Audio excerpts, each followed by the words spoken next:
Meus amados irmãos, nós vamos então abrir a palavra de Deus no primeiro livro das Crônicas, capítulo 7. Primeiro livro das Crônicas, capítulo 7, versos 20 a 29.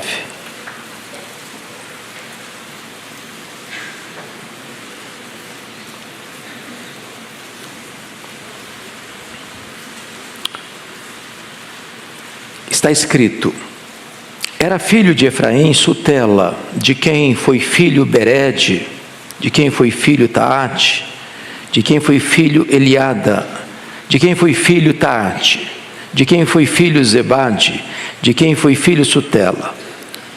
E ainda Ézer e Eliade, mortos pelos homens de Gate, naturais da terra, pois eles desceram para roubar o gado destes.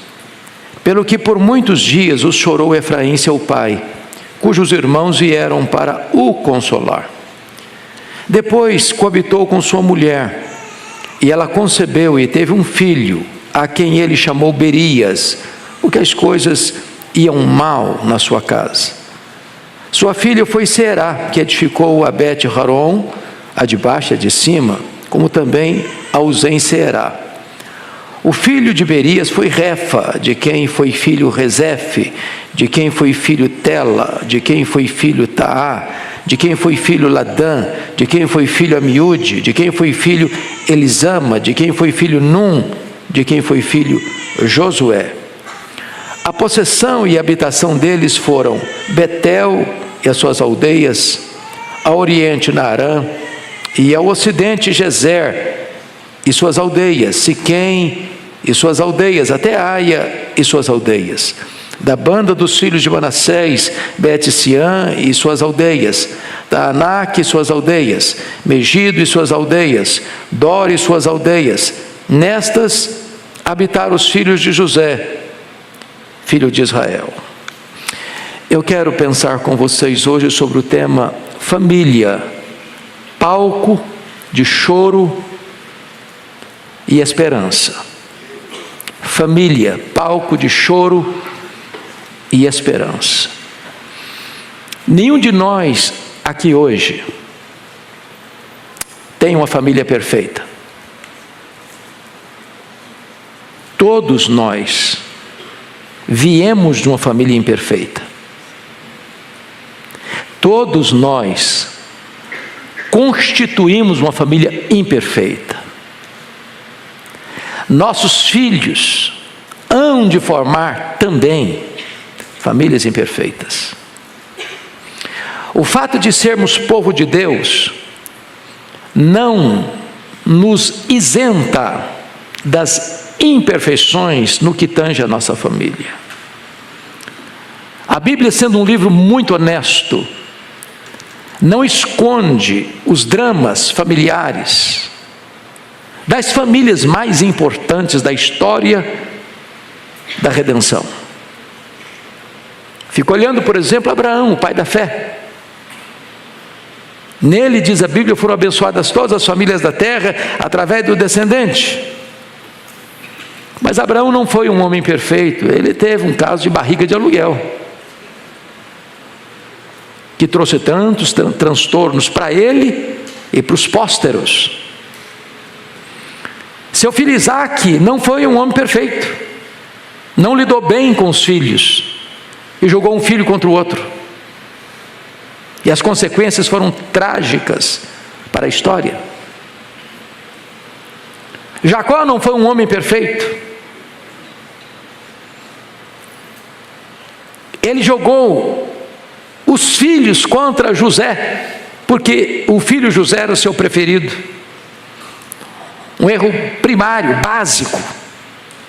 Um pai e uma mãe não pode ter predileção por um filho em detrimento dos outros filhos.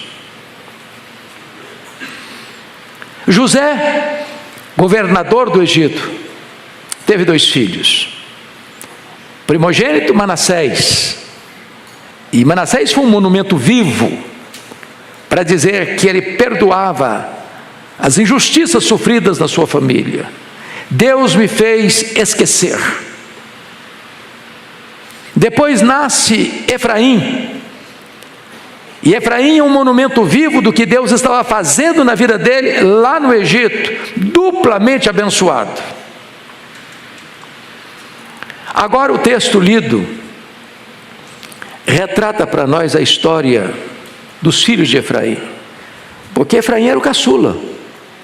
Mas na hora de Jacó abençoá-los, porque Jacó os toma como seus próprios filhos, e por isso eles vão fazer parte das tribos, embora não tivessem sido filhos de Jacó, mas filhos de José, na hora de abençoá-los, Jacó põe a mão direita sobre a cabeça do Efraim, o caçula, e o José pensou que o seu pai estava meio senil, e não estava entendendo bem o que estava acontecendo. Disse: não, papai, o senhor estava com a mão errada, a mão direita tem que ficar na cabeça do primogênito, Manassés. Não, meu filho, eu estou sabendo o que eu estou fazendo, eu vou abençoar o Manassés, eu vou abençoar muito mais o Efraim, o caçula. E Efraim, cujo nome significa duplamente abençoado, diz a Bíblia que teve 2 filhos, e esses filhos, Ezer e Eliade, vêm a se tornar ladrões de gado, que são assassinados com a mão na botija. O que é curioso é que Gênesis 50, 23 diz que José, o governador do Egito, viu os filhos dos filhos até a 3ª geração, ou seja, José viu esses 2 moços crescerem, acompanhou a história de vida deles, muito provavelmente tenha ido no funeral deles. Imagine o que é o governador do Egito tendo a tristeza de ir no funeral dos netos assassinados como ladrões. Mais tarde, o Efraim tem um outro filho, depois da morte dos meninos. E quando o menino nasce, ele põe o nome de Berias, e justificou, porque as coisas iam mal em sua casa.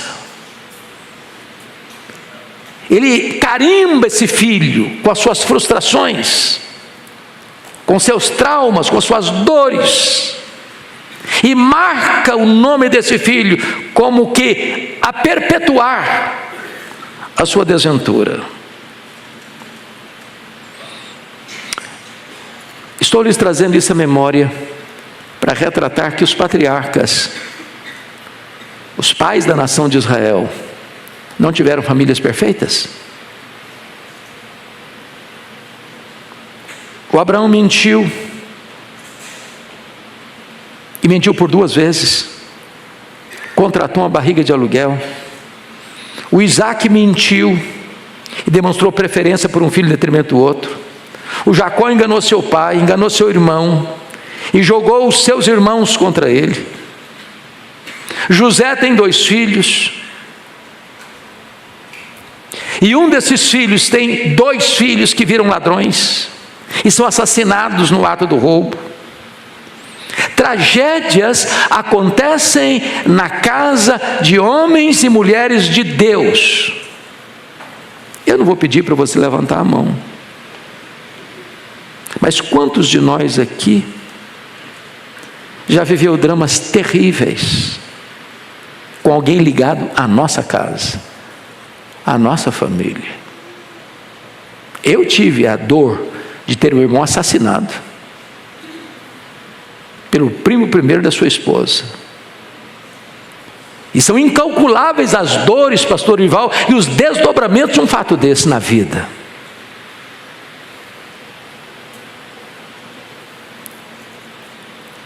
Quando eu olho para a história desses homens, e não só eles, você vai para frente na história e você vê homens como Eli, tendo filhos problemáticos. Você vê um homem de Deus como Samuel, cujos filhos eram avarentos, gananciosos, corruptos. Você vai ver a história de Davi, o homem segundo o coração de Deus, cuja família foi devastada por crises medonhas.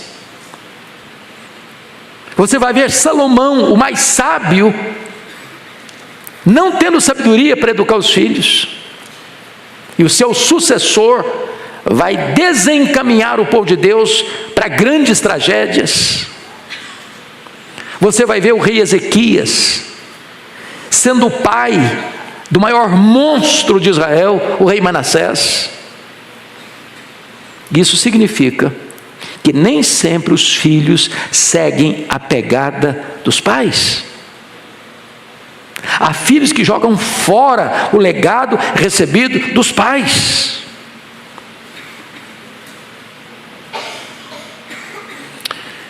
Eu gostaria de pensar com você então nessa cena. Efraim, duplamente abençoado, recebe uma bênção especial do avô, do Jacó. E de repente, 2 filhos naquela casa, Ezer e Eliade, se tornam ladrões de gado. Eu não sei como é que isso começou, pastor Ivo, a Bíblia não diz. Mas ninguém começa roubando assim, lá no pasto do vizinho, tocando um bando de boi, ou de vaca, ou de ovelhas, roubando. Não, começa talvez com coisas pequenas, com coisas miúdas. Às vezes é o menino que vem da escola com um objeto na mochila que não lhe pertence. Às vezes é uma coisinha miúda, pequena, que os pais nem notam, que se não for corrigido cedo, se não tomar uma atitude imediata, vai desembocar num problema maior lá na frente. Eu não sei se de repente o Efraim olhava o rebanho dele, parece que tem mais ovelha aqui do que eu comprei, o que está acontecendo? De repente os meninos vão em Gate, é a terra dos filisteus. Gate é a terra natal do gigante Golias. E naquela terra já dos filisteus, esses meninos são apanhados, surpreendidos, flagrados, cometendo um crime terrível de roubo.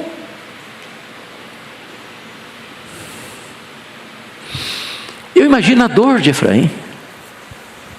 Eu acho que não deve ser simples, não deve ser fácil um pai visitar um filho na cadeia, se essa cadeia não foi fruto de um erro da justiça, mas de um crime cometido. Ou pior ainda, o que um pai, o que um avô, ir no funeral de um neto que foi assassinado, flagrado na transgressão, no crime.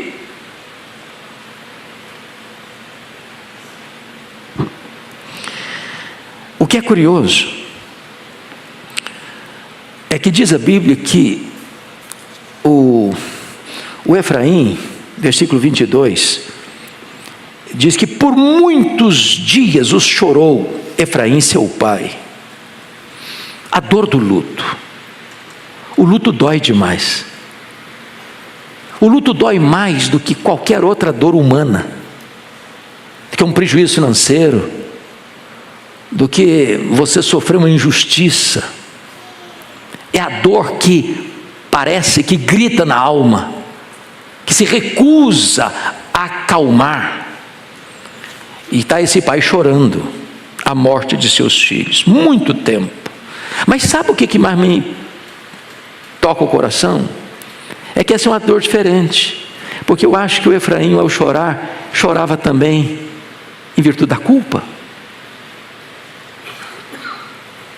Eu acho que ele perguntou tantas vezes: onde eu falhei? Onde eu falhei? Por que os meus filhos se tornaram o que se tornaram? Onde eu não entendi bem? Onde eu fracassei? Por que eu não vi isso antes? Por que eu não percebi? Por que eu não notei isso antecipadamente? Por que teve que chegar a esse ponto para a tragédia ser irremediável?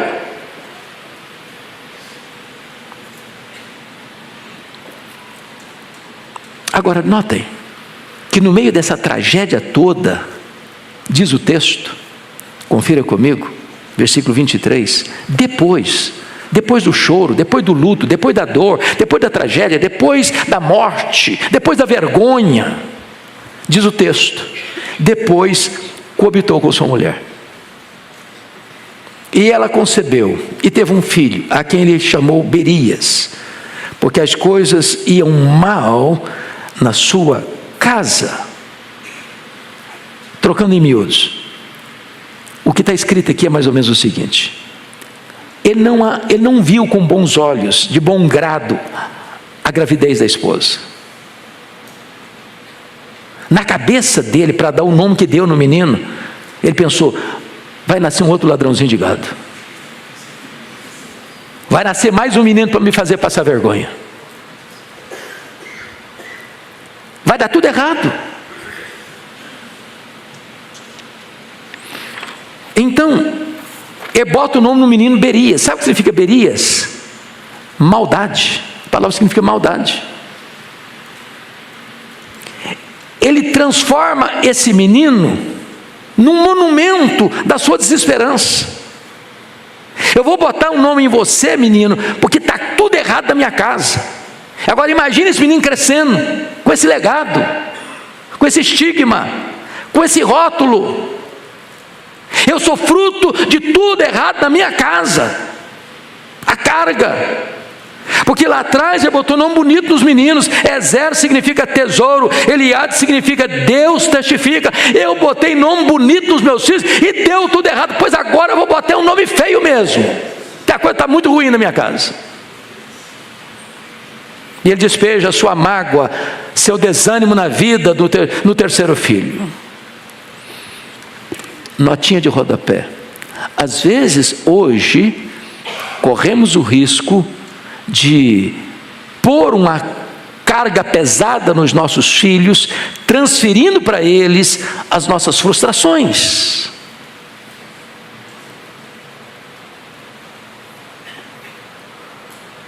E o Berias não tinha culpa nenhuma com esse negócio. Mas tem que carregar o fardo pesado das frustrações da sua casa e da sua família.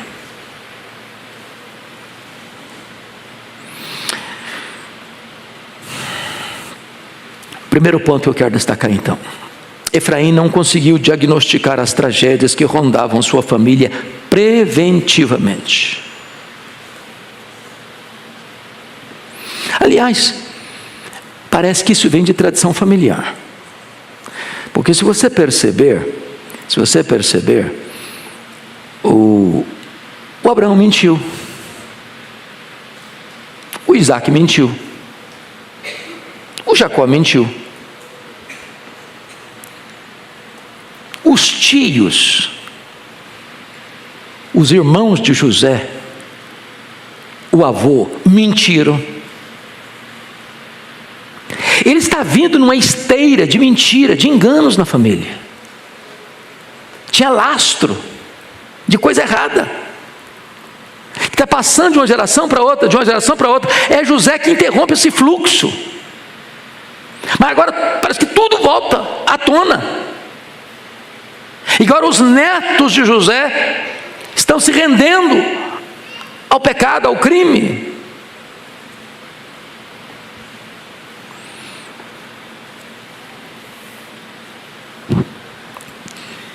Agora veja você, versículo 21.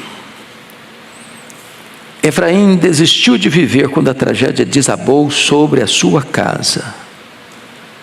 Porque o verso 21 trata da tragédia e o verso 22 trata da consequência da tragédia.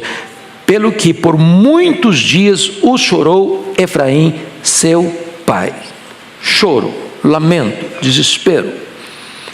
É como se ele perpetuasse o luto. Eu sei que é muito fácil a gente falar do luto do outro quando não é a gente que está passando por ele.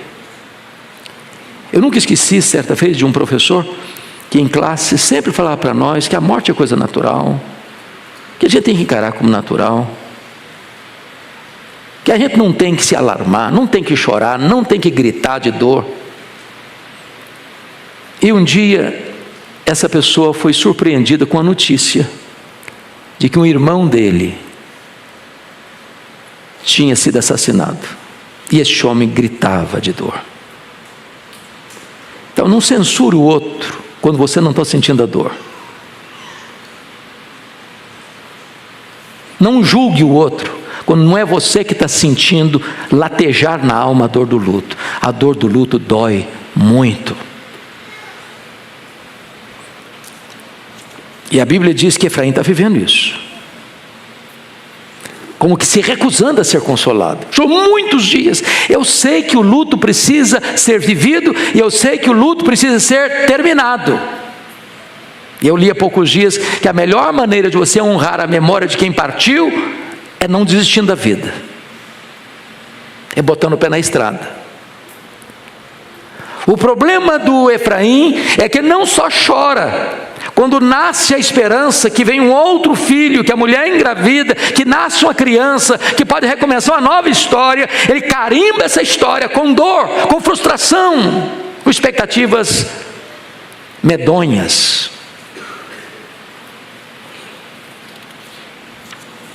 Notem comigo que dar nome lá para o povo de Deus, o povo de Israel, é diferente de dar nome aqui. As pessoas dão nome aqui no Brasil por achar que vou botar o nome do meu filho de um jogador famoso, né? Então ele é torcedor daquele time, aquele time tem um jogador que é um ídolo da torcida, vou botar o nome no fulano, vai ser meu troféu. Outro bota o nome de um artista, de um ator, de uma atriz, ou de uma pessoa famosa da história, ou porque o nome é bonito. Para piorar, às vezes tem alguns nomes que juntam o nome do avô, da avó, e faz um nome novo, que você precisa escutar. Qual o nome mesmo? Como é que escreve mesmo? É complicado. Mas lá não era assim. Não era assim.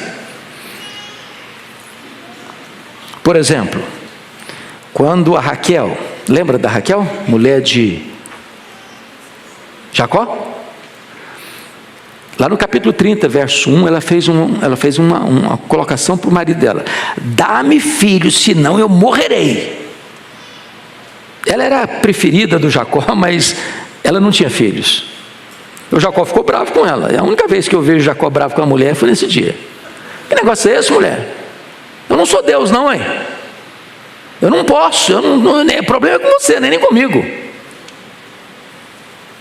Agora note que ela não pediu filho, ela pediu filhos. Pediu filhos.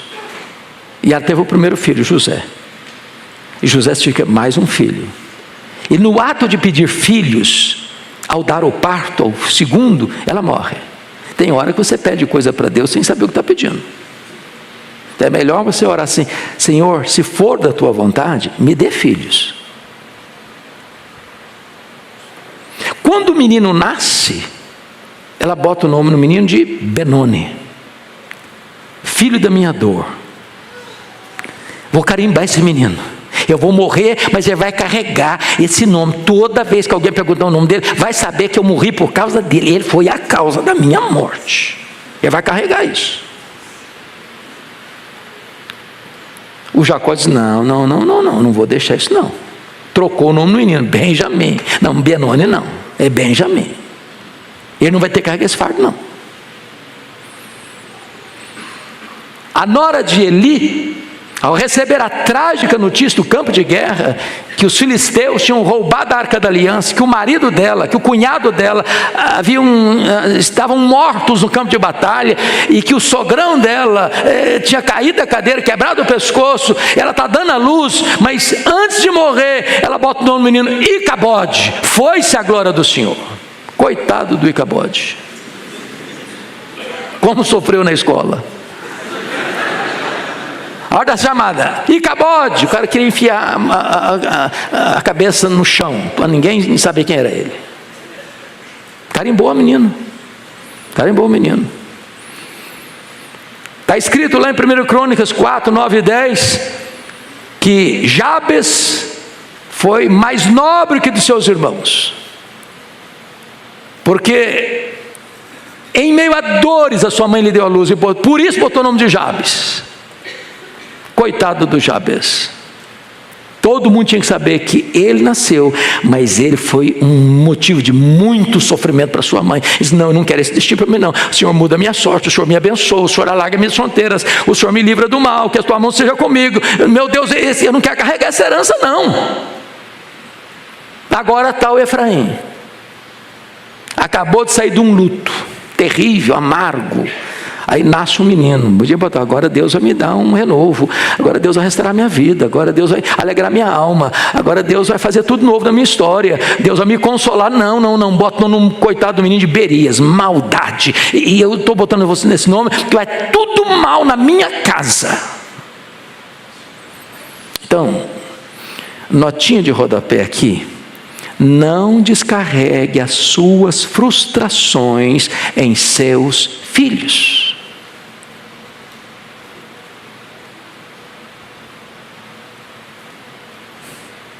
Deixa eu fazer a pergunta do pastor Ival. Vocês estão entendendo?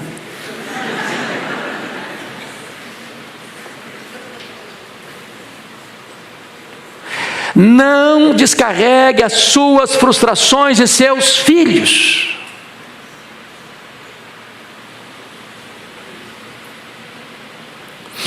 Às vezes, há pais que querem que os filhos cumpram os seus sonhos ou vivam as suas frustrações. Eu não consegui realizar o meu sonho, você vai realizar. Não, mas o sonho do filho é outro. Tem pai que quer impor a vocação para o filho: você vai ter que fazer esse curso, porque é esse que eu quero que você faça. Não quer nem saber se o menino tem vocação para isso. Você vai fazer porque eu quero que você faça, pronto.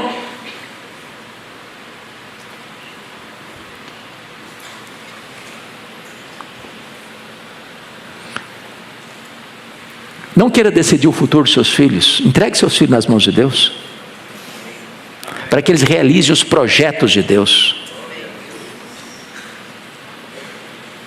Agora, note outra coisa. Veja comigo o verso 24. Sua filha Será, que edificou a Bet-Horon, a de baixo e a de cima, como também a Uzá-Seriá. O que ele está querendo mostrar conosco com esse versículo? Enquanto Efraim estava chorando, e enquanto Efraim estava projetando a sua dor no outro filho que nasceu, Berias, tinha coisa boa acontecendo na sua casa. A menina aqui, a Será, enquanto os irmãos estão roubando e sendo assassinados, ela está edificando cidades. Ela está produzindo, ela está construindo, ela está empreendendo. Agora, note algo importante. Quando uma família tem vários irmãos e tem um que dá muito trabalho, qual é a tendência natural da família, dos pais? É concentrar toda a atenção no filho que está dando problema. E nem observa que tem outro filho ou outros filhos que estão dando certo. E que precisam também de pai e mãe. Porque às vezes os pais, na tentativa ou no esforço de ajudar quem está sendo problemático, esquece de que o outro que está dando certo precisa também de apoio, de presença, de cuidado, de pastoreio, de ajuda.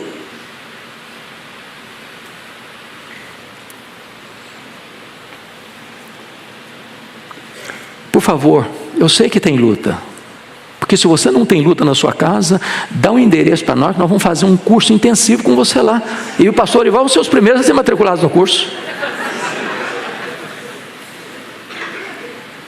Então não permita que o fato de ter lutas na sua casa tire os seus olhos daqueles filhos que são obedientes, são fiéis, são generosos, são submissos, traz alegria para a sua casa.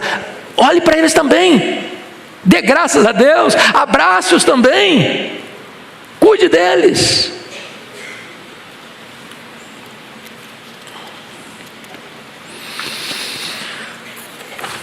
Efraim não conseguiu ver o potencial que ele tinha em casa. E ele não conseguiu ver porque na cabeça dele ia tudo mal na sua casa. Não é isso que ele disse? Versículo 23. porque as coisas iam mal na sua casa. Não era tudo que ia mal, não. A Será não ia mal, a filha não ia mal, a filha estava bem, a filha era empreendedora, a filha era consultora, a filha estava progredindo, a filha estava levando a história a acontecer. Não era tudo, não. Tem hora que a gente transforma parte como se fosse o todo. Tinha coisa boa. E eu sei que tem luta, mas tem coisa boa na sua casa, viu? Não joga tudo fora, não joga toalha, não. Tem coisa boa na sua casa, valorize a sua família. Tem bênção na sua casa, tem coisa certa na sua casa, tem gente dando certo na sua casa. Glorifique a Deus por isso.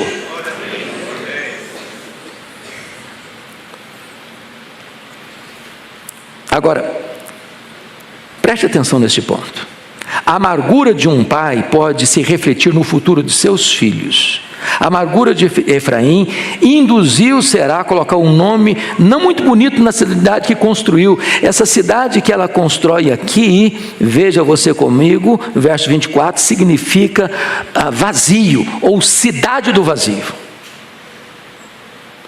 Ela constrói uma cidade, mas na hora de batizar a cidade, o ambiente da casa dela refletiu no nome que ela deu na cidade. Em outras palavras, você sempre vai influenciar seus filhos, ou para o bem, ou para o mal. Até a sua omissão vai reverberar na vida de seus filhos, e vai reverberar na profissão de seus filhos, e vai reverberar nos empreendimentos de seus filhos. Então, muito cuidado para você não trazer influências negativas para dentro da sua casa.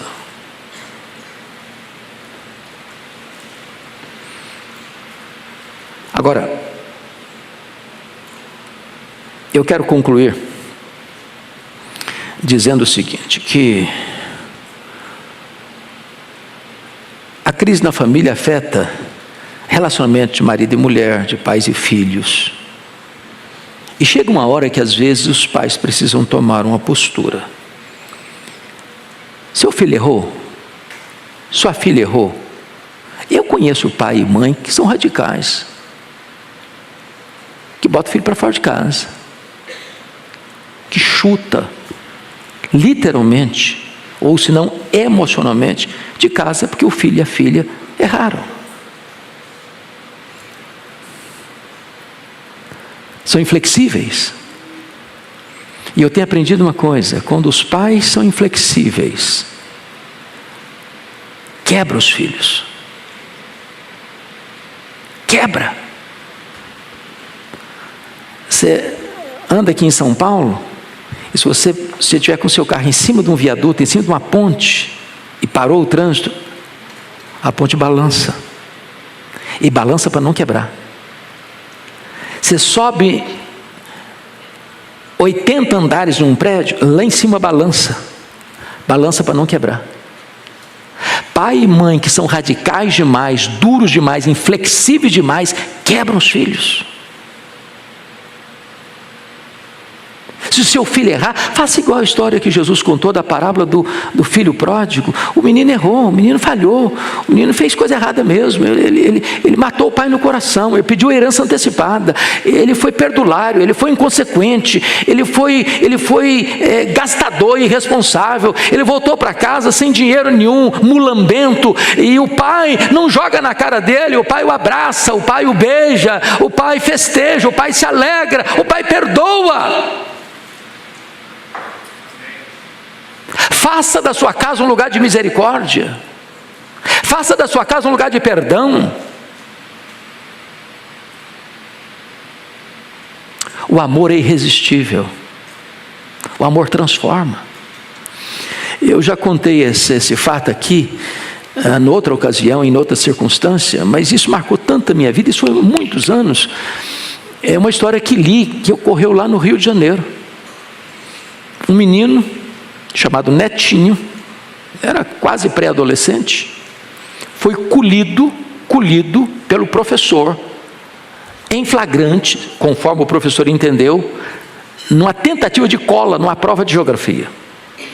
O professor era uma escola de linha muito dura, tomou a prova dele, deu 0 para ele e chamou os pais.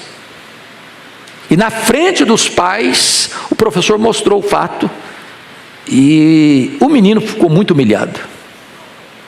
Na volta para casa, os pais eram militares, o pai era militar. O menino tentou conversar com o pai, para explicar para o pai. O pai não permitiu. Você não tem o direito de falar comigo. Você nos envergonhou, você nos humilhou. Você não tem o direito de abrir a boca. E o menino, durante uma semana inteira, tentando conversar com o pai, com a mãe, eles não ouviram, não abriram o canal de comunicação. O menino foi se definhando, emocionalmente. Uma semana se passou. Pai e mãe foram ao supermercado fazer compra, deixaram o revólver em cima de uma mesa. O menino, netinho, pegou uma caneta, um papel e escreveu uma carta. Disse: papai e mamãe, eu não suportei a dor de não poder me defender. Dizer para vocês que o meu professor se equivocou. Eu não estava tentando colar. Eu fui injustiçado. E vocês não me deram sequer o direito de dizer para vocês que eu sou inocente. Perdoem-me, mas eu não suportei essa dor. Pegou o revólver do pai, deu um tiro na cabeça. Quando os pais chegaram, netinho estava numa poça de sangue, com o revólver de um lado, a carta do outro lado. Essa história impactou o Brasil, trazendo uma lição para nós. Se o seu filho, se a sua filha errar, perdoe. Perdoe. Nossa casa tem que ser lugar de misericórdia. Mas me permita encerrar então. Por favor, observe comigo o verso 27. Agora começa, a partir do verso 25 até o verso 27, a descrever a descendência do Berias, do menino que ele achou que era um problema. Você pode ler comigo? Eu sei que tem nome aqui difícil de ler assim rápido, né? Então vou ler, você acompanha, tá bom? Senão a gente pode agarrar. Olha aí comigo. O filho de Berias, versículo 25. O filho de Berias foi Refa, de quem foi filho Rezefe, de quem foi filho Tela, de quem foi filho Taã, de quem foi filho Ladã, de quem foi filho Amiúde, de quem foi filho Elisama, de quem foi filho Num, de quem foi filho Josué. Sabe de onde saiu o libertador de Israel, que entrou com a nação na terra prometida? Nasceu de Berias. Bendito seja Deus. Aquilo que você acha que vai ser um grande problema, pode ser a solução de Deus. Aquele filho que você diz não vai dar certo, nasceu na hora errada, nasceu no lugar errado, vai ser só problema. Deus, pois é esse que eu vou levantar para ser uma grande bênção para toda a nação. Aquele filho, aquela filha que hoje pode ser motivo de choro, de dor para você, pode ser a pessoa que Deus vai levantar nessa geração para ser uma grande bênção nas mãos de Deus. Quem dirige a sua família é Deus, o futuro da sua família pertence a Deus. Então glorifique a Deus pela família que você tem. Pode ter problema, pode ter dor, pode ter lágrima, essa família está nas mãos de Deus, e Deus pode levantar alguém dentro dessa família para ser uma grande bênção na sua história e na história de toda a nação. Louvado seja o Senhor. Deus muda o placar do jogo, Deus vira a mesa da história, Deus faz um grande milagre. Bendito seja o Senhor. Tem esperança, porque Deus está no trono, e as rédeas da nossa história estão nas mãos de Deus. Tem família com problema aqui nessa noite? Tem? Ou será que eu e Erival somos as exceções? Tem gente aqui pronta a colocar nas mãos de Deus as suas lutas? Deus, eu quero que a minha família seja uma bênção. Eu estou passando luta, Senhor, mas o Senhor pode suscitar alguém aqui na minha casa. Eu não sei o que Deus pode fazer com um neto nosso, com um bisneto nosso, se Jesus não voltar antes. Deus pode fazer milagres.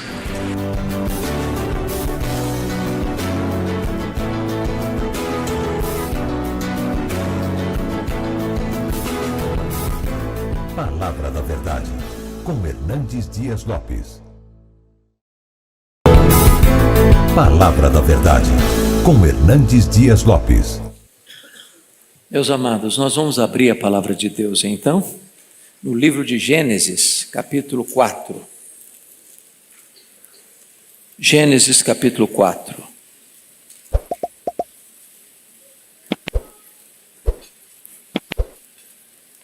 Vamos ler até o verso 16.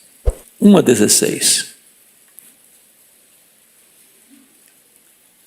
Está escrito: coabitou o homem com Eva, sua mulher. Esta concebeu e deu à luz a Caim. Então disse: adquiri um varão com auxílio do Senhor. Depois deu à luz a Abel, seu irmão. Abel foi pastor de ovelhas e Caim lavrador. Aconteceu que no fim de uns tempos trouxe Caim do fruto da terra uma oferta ao Senhor. Abel, por sua vez, trouxe das primícias do seu rebanho e da gordura deste. Agradou-se o Senhor de Abel e de sua oferta, ao passo que de Caim e de sua oferta não se agradou. Irou-se, pois, sobremaneira Caim, e descaiu-lhe o semblante. Então lhe disse o Senhor: por que andas irado? E por que descaiu o teu semblante? Se procederes bem, não é certo que serás aceito? Todavia, se procederes mal, eis que o pecado jaz à porta. O seu desejo será contra ti, mas a ti cumpre dominá-lo. Disse Caim a Abel, seu irmão: vamos ao campo. E estando eles no campo, sucedeu que se levantou Caim contra Abel, seu irmão, e o matou. Disse o Senhor a Caim: onde está Abel, teu irmão? Ele respondeu: não sei. Acaso sou tutor de meu irmão? E disse Deus: que fizeste? A voz do sangue de teu irmão clama da terra a mim. És agora, pois, maldito por sobre a terra, cuja boca se abriu para receber de tuas mãos o sangue de teu irmão. Quando lavrares o solo, não te dará ele a sua força. Serás fugitivo e errante pela terra. Então disse Caim ao Senhor: é tamanho o meu castigo que já não posso suportá-lo. Eis que hoje me lanças da face da terra, e da tua presença hei de esconder-me. Serei fugitivo e errante pela terra. Quem comigo se encontrar me matará. O Senhor, porém, lhe disse: assim qualquer que matar a Caim será vingado 7 vezes. E pôs o Senhor um sinal em Caim, para que o não ferisse de morte quem quer que o encontrasse. Retirou-se Caim da presença do Senhor e habitou na terra de Nod, ao oriente do Éden. Eu quero conversar com vocês, meus irmãos, nesta noite sobre o tema cuidado. Cuidado com os seus sentimentos.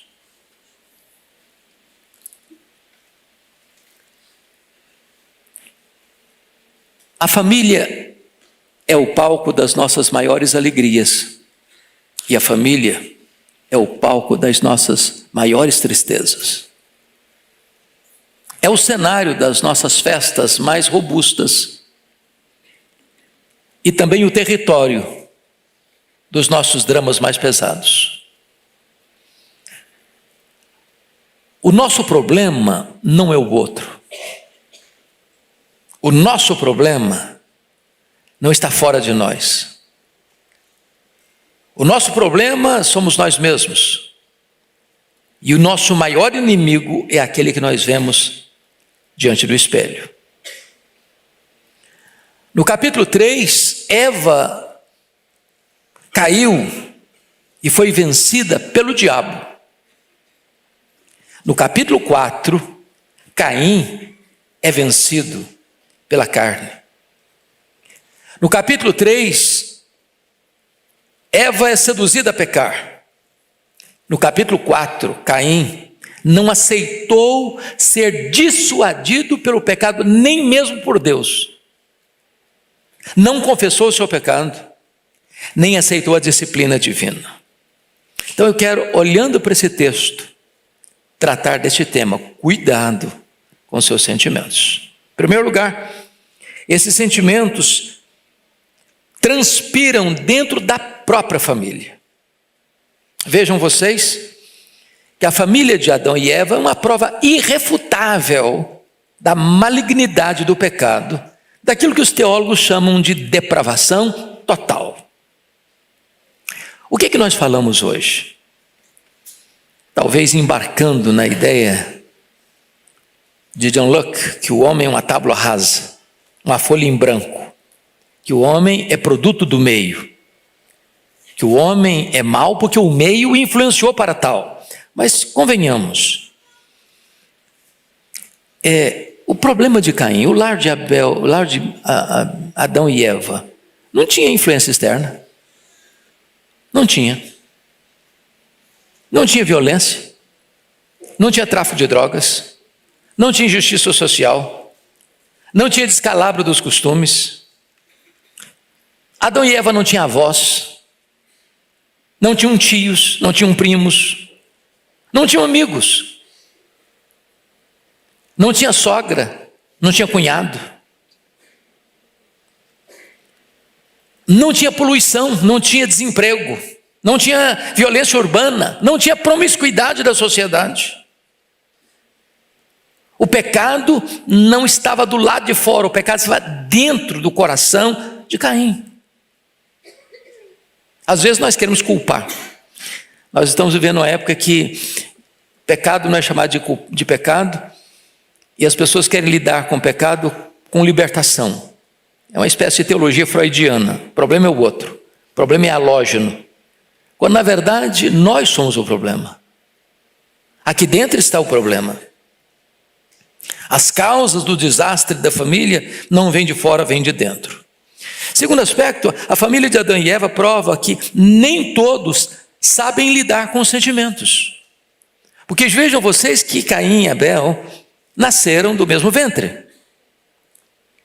Beberam do mesmo leite, foram instruídos pelos mesmos pais, nas mesmas circunstâncias. Caim e Abel sugaram as mesmas verdades, receberam a mesma carga genética, ouviram os mesmos ensinamentos, cresceram no mesmo lar. Mas a Bíblia diz que Caim era do maligno. Está lá em 1 de João, capítulo 3, versículo 12. Ele era do maligno. Enquanto Abel era um homem piedoso. Caim era um hipócrita. Abel, um servo fiel de Deus. Abel amava a Deus de verdade. Caim amava a si mesmo.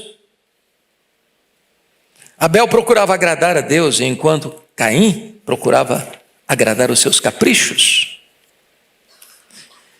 E aqui, meus amados irmãos, está o ponto que na mesma casa, um pode desenvolver um sentimento terrível, o outro pode cultivar uma vida de piedade. Cuidado com o seu coração, cuidado com os seus sentimentos, porque eles podem aflorar no mesmo ambiente, um piedoso, o outro maligno. Terceiro, a família de Adão e Eva prova que as batalhas sentimentais mais intensas são travadas dentro de casa e, diríamos nós, até dentro da igreja. Notem comigo, a palavra Caim significa possessão. Quando ele nasceu, é como se Eva tivesse pensado, está aqui o cumprimento da promessa, que da minha semente vai nascer aquele que vai esmagar a cabeça da serpente. Quando nasce Abel, ela bota o nome de sopro, vaidade, passageiro. Bom, não foi ele, então agora tem tanta esperança a mais. Em outras palavras, não adianta você botar nome bonito nos seus filhos, se você não os ensina. Nome bonito não vai salvar os nossos filhos. Por exemplo, Absalão, pai da paz. Ele tinha tudo na vida, menos paz. Então, observemos alguns pontos. No lar de Adão e Eva havia prática religiosa. Eles eram religiosos. Os meninos aprenderam a adorar a Deus, a trazer ofertas ao Senhor. Então não podemos culpar Adão e Eva, mesmo depois da queda, de não terem implantado na casa deles o sentimento de adoração a Deus, de culto a Deus. E da maneira correta, porque senão Abel não teria aprendido. Com quem Abel aprendeu? Com os pais. Segundo, nesse lar havia mais disputa do que comunhão. Porque notem vocês que Caim está infeliz pelo fato de seu irmão ter sido bem-sucedido. O que irritou Caim foi o fato de Deus ter se agradado de Abel e da sua oferta, enquanto Deus não se agradou dele e da sua oferta. Isso gera uma guerra. E talvez ainda hoje nas famílias a guerra, porque um é piedoso, o outro não é, um é verdadeiro, o outro faz de conta que é. E de repente o sentimento de emulação, de disputa, de inveja, de guerra começa a se estabelecer dentro de casa. Mas nessa casa havia gente mal-humorada. Vejam vocês que Caim está com um semblante descaído. O coração dele está envenenado pela ira. E eu acho isso muito curioso, porque o verso 6 diz: porque andas irado. Não era uma ira que veio e vai embora, não era um rompante de ira, não, era uma ira permanente, constante. Está encharcado de ódio. Nesse lar havia inveja avassaladora. No lar de Adão e Eva, a inveja mostrou sua carranca, porque agora os filhos não são unidos, eles não têm diálogo. O Caim está invejando Abel, e a inveja, meus irmãos, é um problema gravíssimo, porque os filhos não são iguais. Quem tem mais de um filho aqui sabe disso. Os filhos não são iguais, como iguais não são os dedos da mesma mão. Tem filho que você olha para ele, não precisa falar mais nada, só olhou, tá bom. O outro você fala e grita e ele não escuta. Mas são irmãos de sangue. E aí você percebe que a inveja pode adoecer um coração, como aconteceu com Davi e Saul. Você já percebeu que uma música nas paradas de sucesso das FMs de Israel é que enlouqueceu Saul? E uma loucura que perdurou. O problema do invejoso é que ele quer não o que o outro tem. O invejoso não quer o que o outro tem. O invejoso não quer que o outro tenha. O invejoso, ele não apenas cobiça o que é do outro, ele deseja destruir o outro. A cobiça foca em coisas, a inveja em pessoas. É muito curioso isso. Deixa eu ilustrar. Vocês acompanharam, alguns aqui certamente, agosto de 1990. O Iraque invadiu o Kuwait e matou muitos ricos cidadãos daquele país. Sob pressão internacional e o ataque dos americanos, Saddam Hussein retirou-se do Kuwait em fevereiro de 1991. Mas antes de sair do Kuwait, Saddam Hussein ateou fogo nos poços de petróleo, dos quais ele não podia usufruir, e poluiu as praias que ele tinha que abandonar. Não basta sair, eu tenho que destruir, porque eu não me contento em ter o que você tem, eu não quero que você tenha nada. Esse é o espírito de Caim. Agora, se você pensa que Caim está a 6.000 anos de nós, o Caim não só está entre nós, o Caim está dentro de nós. Cuidado com seus sentimentos. Segundo ponto que eu quero destacar é que os sentimentos, eles transpiram até mesmo na adoração a Deus. Isso é dramático e triste, porque adorar a Deus foi a razão pela qual nós fomos criados, não é isso? Essa é a primeira pergunta do nosso catecismo. Qual o fim principal do homem? O fim principal do homem é glorificar a Deus e gozá-lo para sempre. Então você foi criado para adorar a Deus. Agora, veja você, Antes de Deus aceitar o seu culto, Ele precisa aceitar a sua vida. O problema de Caim é que ele separou uma coisa que não pode ser separada. Ele pensou que culto é aquilo que ele oferecia para Deus. Mas em vez de trazer a vida para o altar, ele trouxe a oferta. E como a vida não estava certa, Deus rejeitou a oferta. Porque a Escritura diz com toda a total clareza, olha comigo por gentileza, versículo de número 4. Abel, por sua vez, trouxe das primícias do seu rebanho e da gordura deste, agradou-se o Senhor de Abel e da sua oferta. Não diz que Deus se agradou da oferta e de Abel, Deus se agradou de Abel e da oferta.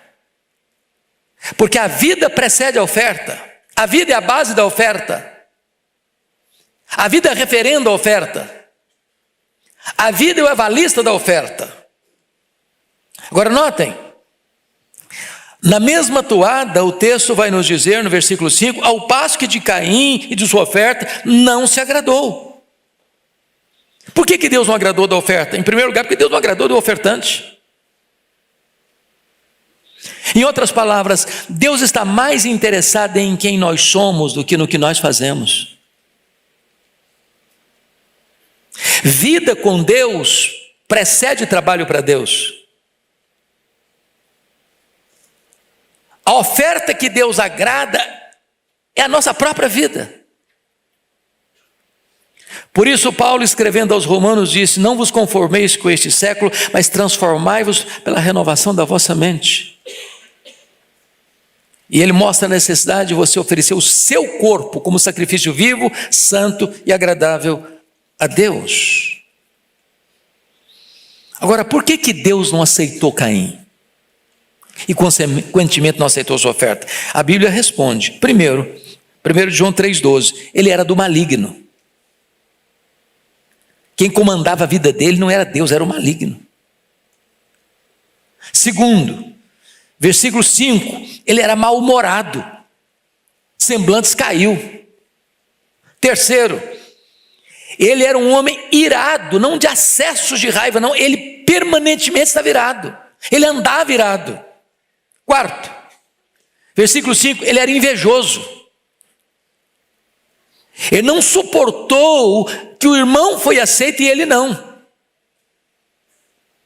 Quinto, ele estava com um mau procedimento. Verso 7 diz assim, se procederes bem. Se Deus disse se procederes bem, é porque ele estava procedendo mal. Procedendo mal. Mau procedimento. Sexto, ele estava com o coração endurecido, porque o versículo 7 e 8 deixa isso claro, não é certo que serás aceito se procederes bem, se todavia procederes mal, eis que o pecado jaz à porta, o seu desejo será contra ti, mas a ti cumpre dominá-lo. Depois de exortado por Deus, ele finge, bota uma boa máscara de amizade e vai lá e chama seu irmão, vamos ao campo, como se fosse um amigo, um parceiro, um companheiro, e lá no campo ele mata o irmão, coração endurecido. Por isso Deus não aceita a sua vida, consequentemente Deus não aceita a sua oferta. Ao passo que a oferta de Abel é de um homem temente a Deus, porque agora não é apenas sentimento de Abel, o conteúdo do culto de Abel é bíblico.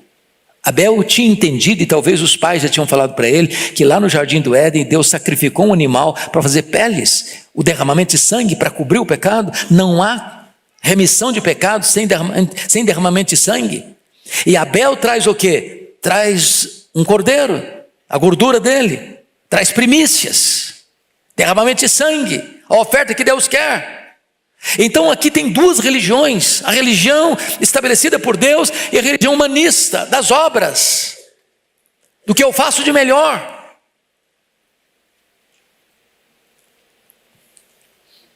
A oferta de Abel era apropriada, porque a oferta de Abel tipificava o sacrifício de Cristo, enquanto a de Caim tipificava os melhores esforços humanos, mérito humano. E a Bíblia diz que o culto tem que ter duas características.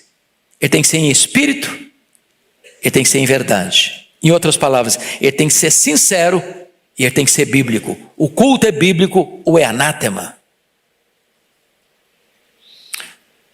Mas mais do que isso, a Bíblia diz em Hebreus capítulo 11, versículo 4, pela fé Abel ofereceu a Deus mais excelente sacrifício do que Caim. Em outras palavras, Abel ofereceu a oferta certa, com a motivação certa, da maneira certa, ele ofereceu pela fé e com fé. A religião do Abel é a religião verdadeira, estabelecida por Deus. O culto que ele prestou é o culto prescrito por Deus. Nós não temos o direito de cultuar a Deus do nosso jeito, da nossa maneira, com as nossas inovações. Deus requer ser adorado do jeito que Ele mesmo estabeleceu em sua palavra que deva ser adorado. Mas Caim nada fez disso. A religião dele é a religião da perseguição e do ódio. Vamos ao terceiro ponto da mensagem. Cuidado com seus sentimentos, porque eles se agravam e muito quando você despreza as advertências de Deus. Irmãos, convenhamos, se existe um povo que conhece as advertências de Deus, somos nós. Temos a Bíblia, temos acesso às informações bíblicas. Se você é um assíduo frequentador dessa igreja, essa igreja tem 5 atividades de ensino da Bíblia todo domingo. Como o pastor Erival diz, é quase um posto Ipiranga, todo dia está aberto, todo dia tem atividade. Então ninguém pode alegar, eu não sabia, que pena, eu não sabia. Somos advertidos, somos instruídos. Mas vejamos, Caim é chamado ao arrependimento, mas ele endurece o coração. Leia comigo mais uma vez, versículos 6 e 7. Toda a igreja em voz alta, por favor, 6 e 7, vamos juntos. Então lhe disse o Senhor: por que andas irado? E por que descaiu o teu semblante? Se procederes bem, não é certo que serás aceito? Se todavia procederes mal, eis que o pecado jaz à porta. O seu desejo será contra ti, mas a ti cumpre dominá-lo.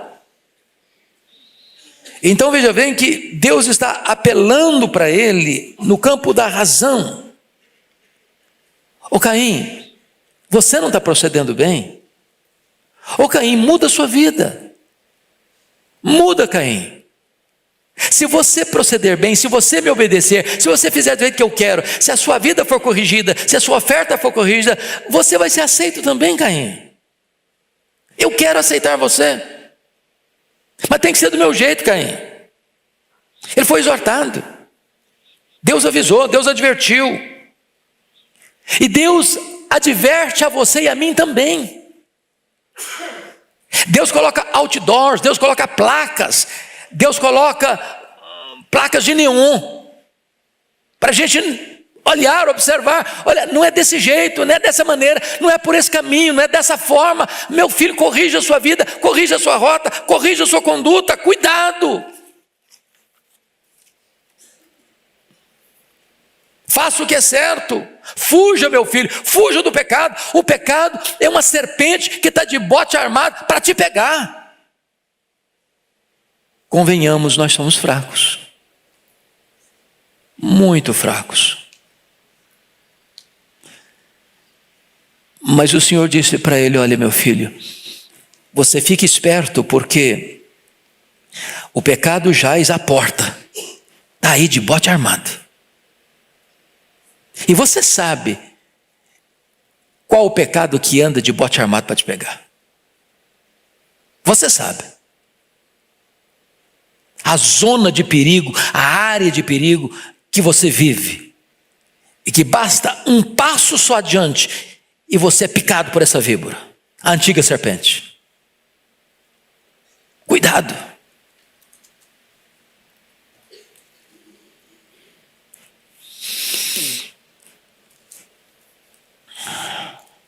Mas o Caim não quis escutar as advertências de Deus, ao contrário, ele consumou o pecado, de ira constante que estava no seu coração, de ciúme e de inveja que estava dominando a sua alma.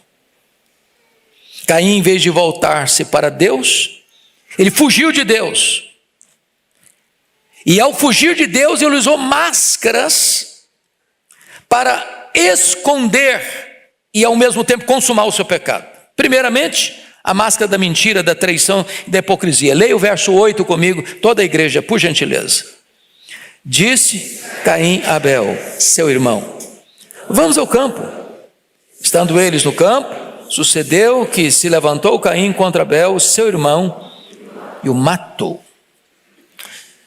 Oh, irmãos amados, olha que coisa impressionante. Disse Caim ao seu irmão: vamos ao campo. As palavras são aveludadas.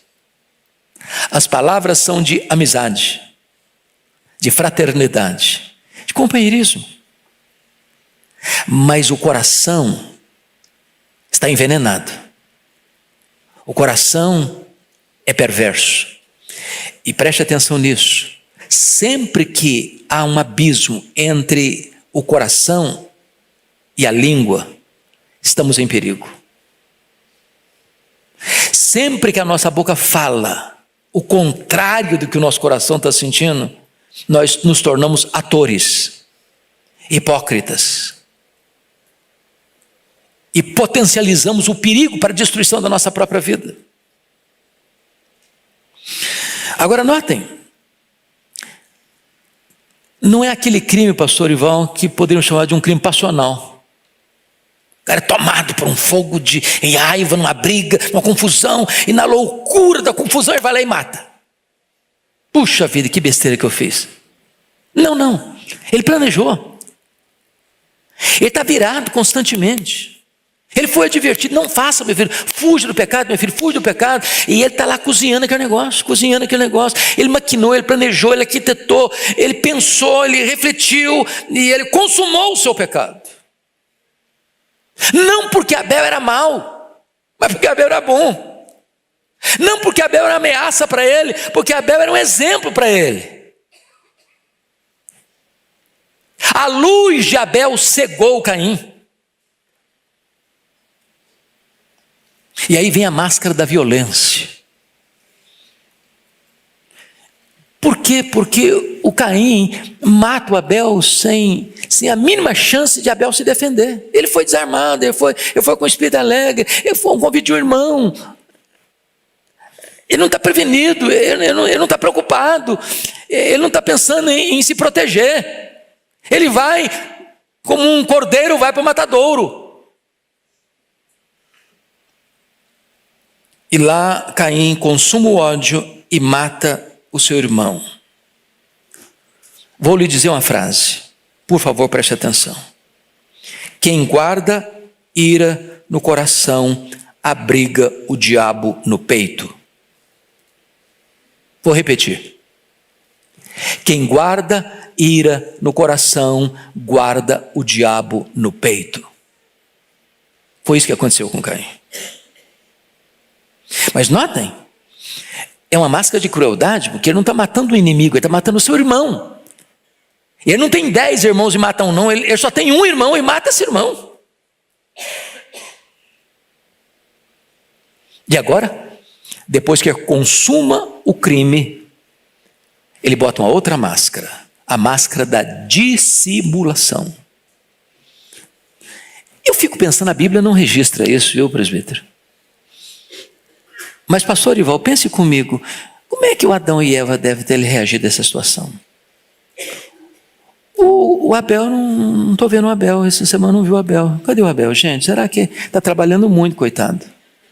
Deve estar cuidando das ovelhas. Cadê o Abel? Talvez até Adão e Eva perguntou: ô Caim, você viu o seu irmão? Vi não, estou sabendo não, sei não. Mas aí o próprio Deus o confronta: ô Caim, onde está o teu irmão Abel? E ele petulantemente responde para Deus de uma maneira tão hipócrita. E responde assim: não sei. Olha o mentiroso aí. E responde mais: acaso sou eu tutor de meu irmão? Sou porventura responsável pelo meu irmão? Sou tomador de conta dele?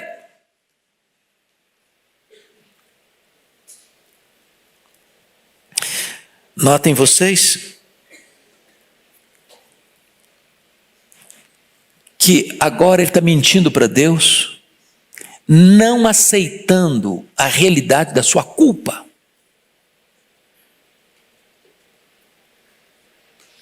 Agora, eu pergunto a vocês, tem como a gente dar desculpa para Deus? Sei não, sabe sim senhor. Só porventura tutor do irmão, você não é só tutor não, você é assassino do seu irmão. E tem mais, o sangue do seu irmão está clamando.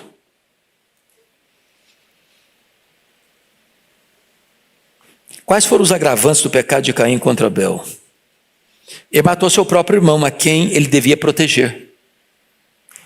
Ele era o mais velho, ele era tutor sim, era responsável. Segundo Abel, era um bom irmão a quem ele devia imitar. Terceiro, Deus o dissuadiu para não cometer o crime. Quarto, Caim mascarou-se de amigo antes de cometer o crime. Quinto, Caim matou seu irmão porque suas obras eram boas e as do Abel, as suas obras eram más e as do Abel eram obras boas. Sexto, Caim odiou Abel porque Deus amou Abel. Eu acho que se fosse um tribunal de júri, o advogado de acusação e o promotor, acusando Caim, levantaria todos esses agravantes para aumentar a pena dele, para condená-lo. Sem desculpas. O nosso pecado não tem desculpa. Cuidado com seus sentimentos. Mas, em último lugar, os sentimentos, preste atenção nisso, ao serem consumados, eles não ficam ocultos e mais, eles passam para as futuras gerações. Então vamos ver isso. Notem vocês que o pecado dele foi descoberto e descoberto por Deus. Não tinha testemunha. Diríamos nós hoje, crime perfeito. Apagou as evidências. Sumiu o Abel. Já que o mundo já estava sob o efeito do pecado, depois uma besta fera o comeu. Desapareceu do mapa. Ninguém viu. Não tinha testemunho ocular. Tinha um bom álibi. Ninguém viu. Não teve câmera filmando. Não foi flagrado no erro por nenhum ser humano como testemunha. Mas Deus viu. Como Deus viu Adão e Eva lá no Éden. Como Deus viu Acã roubando a barra de ouro lá em Jericó. Como Deus viu Davi na câmara do adultério com Batseba. Como Deus viu Ananias e Safira mentindo ao Espírito Santo. Como Deus vê você e eu todo dia. E aí o que vem? A maldição do pecado, como um peso terrível ao transgressor. Veja comigo, por gentileza, o que Deus vai dizer sobre ele no versículo 11 e 12. Leia comigo, toda a igreja, por favor. Vamos juntos? És agora, pois, maldito por sobre a terra, cuja boca se abriu para receber de tuas mãos o sangue de teu irmão. Quando lavrares o solo, não te dará ele a sua força. Serás fugitivo e errante pela terra. Não é brincadeira ter esse nome, né? Lembra que quando houve a queda lá no Éden, Deus disse, maldita serpente. Deus não disse maldita mulher, mas disse, no meio de dor darás filhos.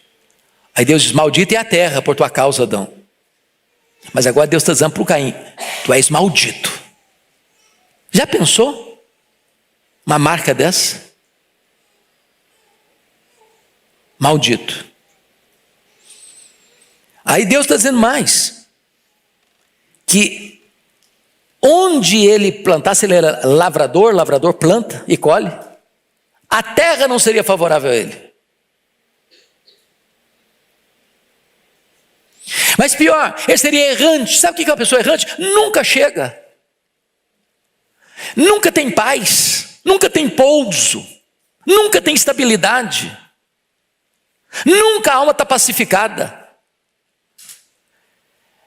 Assim como a ira dele era constante, a angústia dele será constante. A paga do pecado, terrível. Agora, versículo 12. Veja você que ele é um homem desinstalado, ele está fugitivo. Agora, notem comigo a reação dele. Irmãos, isso aqui é triste demais. Olha o verso 13, leia toda a igreja comigo o verso 13, por favor. Então, disse Caim ao Senhor, é tamanho o meu castigo, já não posso suportá-lo. Qual o problema do Caim aqui? O problema do Caim aqui é que ele não se arrepende. Ele está com muito pesar, não é porque ele cometeu um crime, cometeu um pecado, matou o irmão. Ele está com muito pesar, ele está muito triste. Por quê? Porque ele acha que a penalidade sobre ele foi grande demais. Ele está triste das consequências e não do pecado. Aqui tem um ponto vital. O verdadeiro arrependimento vê o pecado como problema. É a história do ladrão que chora porque foi pego com a boca na botija. Se a polícia não pegasse, ele não estava triste, não estava chorando. Ele não está triste porque roubou, ele está triste que foi pego no roubo.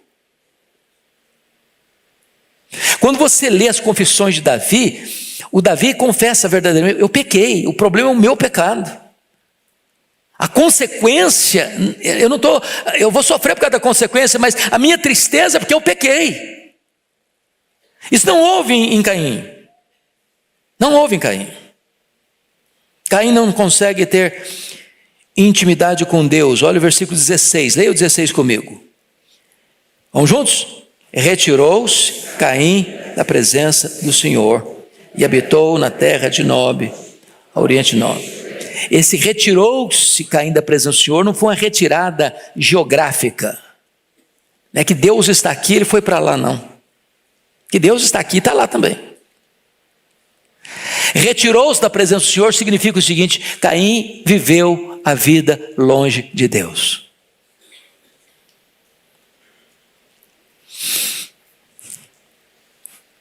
Meus irmãos, a situação se agrava um pouco mais agora, porque você vai perceber o verso 23, agora nós vamos ler o verso 23, porque nós estamos falando da quarta geração, da descendência de Caim. Vamos ver como é que tem a influência na família. O pecado não tratado, o pecado não arrependido, o pecado não confessado, o pecado não abandonado, pode reverberar para dentro da nossa casa, para dentro da nossa família e trazer muitos estragos em outras gerações. Então, leia comigo o verso 23, por gentileza, toda a igreja. E disse Lameque às suas esposas, Ada e Zilá, ouvi-me, vós mulheres de Lameque, escutai o que passa a dizer-vos. Matei um homem porque ele me feriu, e um rapaz porque me pisou. Só até aqui. Agora preste atenção. Descendente de Caim começa com a bigamia, e daí vai desembocar em poligamia, e vocês conhecem a história dos desastres que é o abandono do princípio de Deus da monogamia para bigamia e poligamia.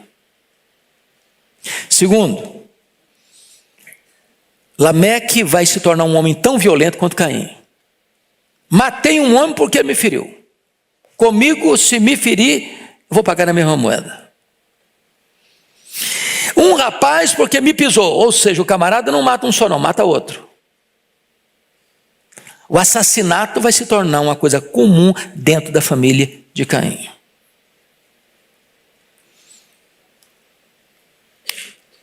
Eu sei que esse sermão não é agradável.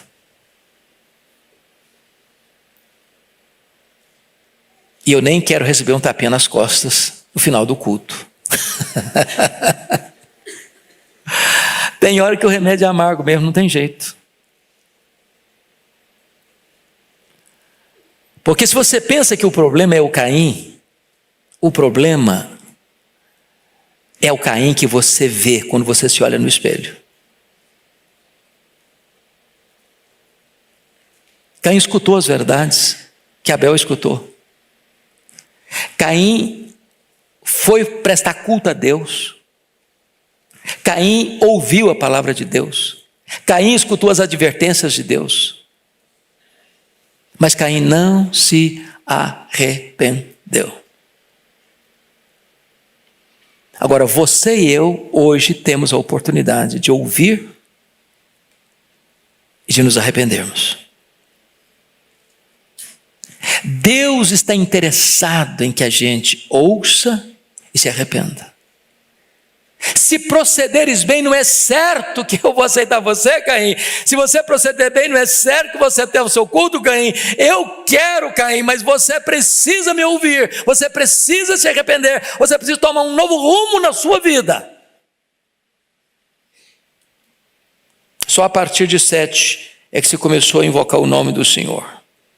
Versículo 26. A 7 nasceu-lhe também um filho, ao qual lhe pôs o nome de Enos. Daí se começou a invocar o nome do Senhor. Então, pergunta para você e para o meu coração: como será a nossa descendência?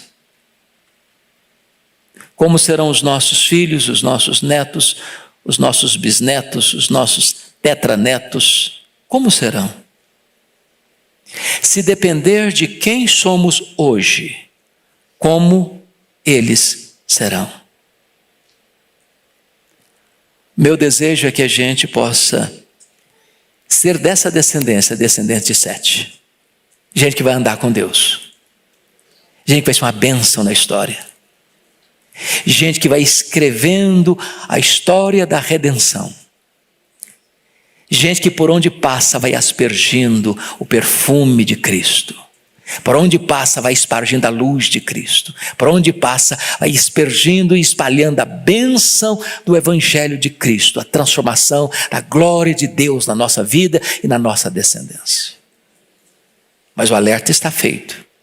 Cuidado com seus sentimentos. Curva sua fronte. Vamos orar.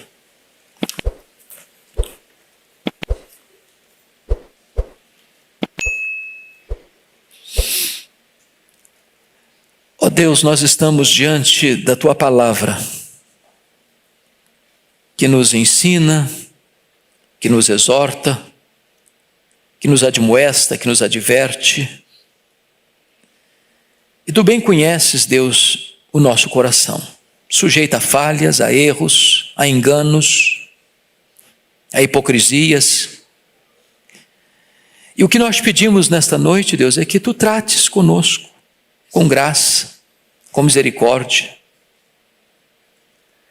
Que nos quedemos humildes diante da autoridade da Tua palavra. Que jamais venhamos a ter uma postura como a de Caim, de dissimulação, de mentira, de engano, de farsa. Tem misericórdia de nós, ó Deus, e dá-nos um coração quebrantado, porque este é o coração que Tu não rejeitas. Dá-nos arrependimento para a vida, dá-nos um coração disposto a Te honrar e a Te obedecer. Que a nossa descendência seja bem-aventurada na terra. Que nós caminhemos na linhagem de 7 e não na linhagem de Caim. E que a Tua bênção seja sobre a nossa vida, sobre a nossa casa, sobre a nossa família, sobre a nossa igreja, sobre as futuras gerações. Em nome de Jesus. Amém.